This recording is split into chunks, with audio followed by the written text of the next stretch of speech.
Hi liebe Cats und herzlich willkommen zu diesem Video. Vielleicht habt ihr es mitbekommen, ich habe mir 50 Disney Channel Filme, auch DCOMs genannt, für ein Ranking-Video angeschaut. Das ist auch schon online und da erfahrt ihr meine Meinung zu den einzelnen Filmen. Heute gibt's dann quasi mein Fazit zu diesem doch etwas aufwendigeren Projekt. Wie war es für mich, so viele DCOMs zu schauen? Was hat mich überrascht? Was sind Dinge, die mir aufgefallen sind, zum Beispiel Tropen und Klischees? Waren die Filme aus meiner Kindheit noch genauso gut wie in meiner Erinnerung? Und sind neue Disney Channel Filme wirklich schlechter? Um das alles und mehr soll es jetzt gehen. Viel Spaß! Also, ich habe die Filme natürlich nicht hintereinander weggebinged, sondern sie über mehrere Monate verteilt geschaut. Angefangen habe ich im April. Bis das Ranking komplett fertig war, war es dann Oktober. Denn auch das Skript zu schreiben und das Video zu machen hat seine Zeit gedauert, da es ja doch etwas länger war. Ursprünglich war gar nicht geplant, dass es 50 Filme werden. Ich wollte eigentlich nur die nehmen, die ich schon kannte und ein paar, die mich schon länger interessiert hatten. Aber dann habe ich angefangen zu recherchieren, was es überhaupt so für DCOMs gibt und welche vielleicht noch in Frage kämen. Dafür habe ich mir auch einige andere Toplisten oder Reviews angeschaut. Und irgendwann war ich dann bei über 40 Filmen und dachte mir, egal, jetzt mache ich die 50 auch noch voll. Ich wusste lange gar nicht, wie viele es gibt und was das für ein großes Ding in den USA ist. Bei uns in Deutschland ja nicht so sehr. Ich vermute, das liegt mitunter daran, dass der Disney Channel bis 2014 ein Pay-TV-Sender war, also den hatte nicht jeder. Einige der Filme und Serien liefen dafür unter anderem auf Super RTL, wo ich sie auch geschaut habe, aber halt vor allem so die berühmteren. Die allermeisten DCOMs scheinen ja prinzipiell eine deutsche Synchro zu haben, aber trotzdem hatte ich von vielen noch nie gehört. Auch auf dem deutschen Disney Plus ist ein Teil der Filme nicht zu finden, vor allem einige aus den ersten Jahren. Ich würde schätzen, um die 70 oder so sind drin, aber es gibt ja über 100. Was genau der Grund dafür ist, weiß ich nicht. Entweder glauben sie, die Filme interessieren das deutsche Publikum nicht, oder es gibt Probleme mit den Lizenzen. Ein paar DCOMs sind dafür bei Prime leihbar, beziehungsweise Radio Rebel ist sogar im Abo enthalten, warum auch immer. Ach ja, und die Rückkehr der vergessenen Freunde war vor ein paar Jahren mal auf Disney Plus, allerdings nur auf Englisch mit Untertiteln. Jedenfalls habe ich trotzdem genug Interessantes gefunden. Ich hatte ja Angst, mir würde mittendrin die Motivation flöten gehen, aber war eigentlich nicht so. Klar gab es immer wieder Filme, die ich nicht so toll fand, aber es gab auch immer mal wieder Überraschungshits, nenne ich es mal. Zum Beispiel Die Farbe der Freundschaft hat mich echt beeindruckt. Oder auch bei der Zombies-Reihe hatte ich nicht gedacht, dass ich so einen Spaß damit haben würde. Die größte Enttäuschung war wahrscheinlich Teen Beach 2, weil ich den ersten Teil mochte und dachte, man kann mit dem Thema gar nicht so viel falsch machen. Aber da sollte ich mich täuschen. Die Filme meiner Kindheit waren in etwa so, wie ich sie in Erinnerung hatte, was auch daran liegt, dass ich viele davon über die Jahre sowieso immer mal wieder geschaut hatte. Ein paar davon haben aber doch nicht so gut abgeschnitten wie gedacht, zum Beispiel Hannah Montana der Film. Der ist bei mir mit sehr viel Nostalgie behaftet, aber weil ich ja alles ranken musste, sind mir jetzt einige Dinge stärker aufgefallen, die mich stören. Trotzdem mag ich den Film natürlich weiterhin und er hat es ja trotzdem weit nach vorne geschafft. Wir haben dazu übrigens auch einen Podcast gemacht, in dem wir ihn im Detail besprechen.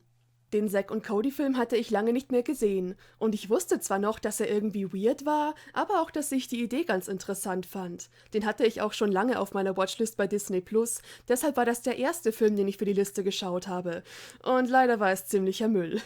Ein bisschen besser als in meiner Erinnerung waren dafür zum Beispiel High School Musical 2 und Lemonade Mouth. Aber ich will jetzt auch nicht zu viel vorwegnehmen, falls ihr die Liste noch nicht gesehen habt. Was mich ebenfalls etwas überrascht hat, waren die wiederkehrenden Tropen und Klischees, die mir aufgefallen sind. Ich habe echt das Gefühl, immer wenn bei Disney Channel einer ein Thema vorschlägt, sagt der Chef, klingt gut, aber ich weiß nicht, ob sich Jugendliche damit identifizieren können. Ah, ich weiß, lassen wir es doch in einer Highschool spielen. Ich habe sogar eine kleine Liste solcher Themen gemacht, hier meine Favoriten. Zombies, Werwölfe und Aliens auf der Highschool, 60er Jahre Musical-Filmcharaktere auf der Highschool, Kinder von Disney-Figuren auf der Highschool, Charaktere aus der König-Artus-Sage auf der Highschool, Robotersoldat auf der Highschool, Mom im Körper ihrer Tochter auf der Highschool, imaginärer Freund auf der Highschool und so weiter. Und was gehört noch alles zu einer Klischee-Highschool? Genau, Sportteams, Wettbewerbe und ganz wichtig, Schulbälle. Und natürlich ist es das Wichtigste überhaupt, wer die Ballkönigin wird.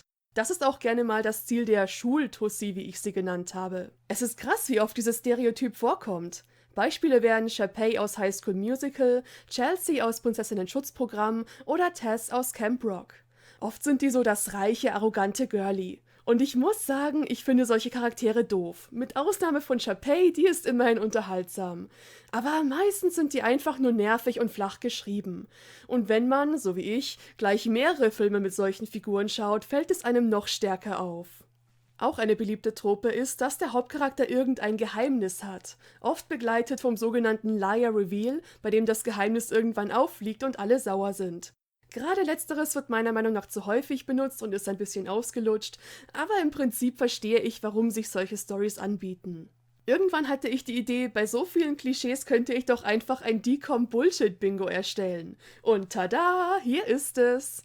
Ich bin selber nicht mehr dazu gekommen, es zu spielen, aber vielleicht will jemand von euch es ja mal benutzen. Schaut einfach einen Disney Channel-Film und kreuzt währenddessen an, was alles vorkommt. Und wenn ihr eine Reihe voll habt, geht auch diagonal, habt ihr ein Bingo. Das Free-Feld in der Mitte zählt immer. Okay, weiter im Text. Bei meiner Recherche habe ich immer mal wieder gelesen, dass ältere DCOMs besser als neue seien. Aber ich weiß nicht, ob ich da zustimmen würde. Schauen wir uns doch mal die Jahreszahlen der Filme an und welchen Platz sie in meiner Liste belegt haben. Das ist eigentlich ziemlich gemischt, würde ich sagen. Gut, auf den vorderen Plätzen merkt man schon den Nostalgie-Einfluss, aber ansonsten? Übrigens definiere ich neue DCOMs jetzt mal als alles nach 2013, weil Teen Beach Movie der neueste war, den ich als Kind noch gesehen habe. Danach hat mein Interesse für Disney Channel abgenommen und die Descendants-Filme habe ich erst vor ein paar Jahren geschaut. Also rein vom Ranking kann ich eigentlich nicht behaupten, dass mir die alten grundsätzlich besser gefallen, aber ein paar Unterschiede sind mir schon aufgefallen. Ich würde sagen, bei den älteren DCOMs waren diese bestimmten Themen und Tropen noch nicht so etabliert, weshalb man da unterschiedlichere Geschichten findet. Es sind einfach ganz normale Familienfilme. Ich habe auch mal gehört, dass Disney ihre Fernsehfilme am Anfang noch ähnlich wie Kinofilme produziert hat, einfach weil sie mit Fernsehfilmen keine Erfahrung hatten. Ob das wirklich so war, weiß ich aber nicht. Und dann kam 2006 der Mega-Erfolg, High School Musical. Tja, damit hatte Disney seine Erfolgsformel gefunden. Musikfilme und Highschool-Geschichten oder im besten Fall beides. Auch die Cheetah Girls ein paar Jahre zuvor hatten schon bewiesen, dass diese Kombi gut ankommt. Natürlich gab es auch immer noch andere Themen, aber es entwickelte sich von da an in die Richtung, die man heute mit Disney Channel assoziiert. Und es funktionierte. Das Praktische ist ja, dass man mit Musikfilmen nicht nur Songs verkaufen kann, sondern auch Stars aufbauen kann. Und oh boy, hat Disney das viel versucht, oft auch mit Erfolg. Miley Cyrus, Selena Gomez, Demi Lovato, die Jonas Brothers, Zendaya und viele, viele mehr. Da sind definitiv einige bekannte Stars bei rausgekommen. Gerne kamen die dann auch in mehreren Disney-Channel-Filmen oder Serien vor, zum Beispiel Bridget Mendler fing als Nebencharakter bei Die Zauberer vom Waverly Place an, bekam dann eine Hauptrolle in Meine Schwester Charlie und noch eine in Lemonade Mouth. Heute kommen definitiv weniger DCOMs raus. In den frühen 2000ern war das ja echt heftig, wie viele dieser Filme pro Jahr erschienen sind. Im Jahr 2000 waren es einfach mal 12. Da finde ich es eigentlich eine ganz gute Entwicklung, sich auf weniger Filme zu konzentrieren. Ich würde sagen, das Steckenpferd bilden aktuell zwei Franchises, Descendants und Zombies. Beides sind Musical-Filmreihen, die erstaunlich viele Parallelen haben. Übrigens gab es letztens eine Konzerttour zu beiden Franchises zusammen, also Disney nutzt diese Parallelen auch. In beiden Reihen geht es um eine Art Klassengesellschaft. Es gibt die privilegierten Leute und die unterdrückten Außenseiter. Das sind einmal die Bösewichtskinder und einmal die Zombies und andere nichtmenschliche Wesen. Dass das eine Metapher für Rassismus und so weiter ist ziemlich offensichtlich. Es dürfen dann Leute aus der unterdrückten Gruppe auf die Schule der privilegierten Kinder gehen und natürlich verlieben sie sich dort in jemanden aus der anderen Gruppe. Aber interessanterweise ist auch der Aufbau der beiden Filmreihen meiner Meinung nach ähnlich. Es gilt generell bei den DCOMs die Faustregel, wenn es einen Teil 2 eines Films gibt, ist er meistens besser als der erste. Ausnahmen wären für mich High School Musical 2, auch wenn mir da viele nicht zustimmen werden, und Teen Beach 2.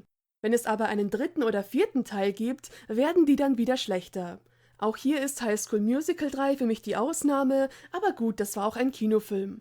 Ansonsten zieht sich das ziemlich durch, auch bei Descendants und Zombies. Also, in beiden Franchises hat Teil 1 noch eine ziemlich vorhersehbare Story und Message, ist aber solide. Der zweite Teil ist dann der beste Film der Reihe und macht das Ganze etwas komplexer. Natürlich gibt's auch mehr Budget. Auch hier ist die Botschaft beider Filme sehr ähnlich. Ja, die Außenseiter können und sollten mit den anderen zusammenleben, aber sie müssen dafür nicht ihre Wurzeln vergessen und sich auf Krampf ändern. Teil 3 ist dann wieder schwächer und ziemlich chaotisch. Bei beiden Filmen fand ich, dass die zu viel einbringen wollen, sodass es nicht mehr ganz so stimmig war. Und ich fand die Botschaft nicht so gut. Bei Descendants wurde sie ungünstig rübergebracht, bei Zombies gab's gefühlt keine. Spaß hatte ich trotzdem. Teil 4 führt dann jeweils eine neue Generation an Charakteren ein und ist generell anders. Und leider sind das für mich die schwächsten Teile, wenn auch aus unterschiedlichen Gründen. Zombies 4 wirkt ziemlich generisch und hat viele Plotholes und Descendants 4 hat das Ende verkackt.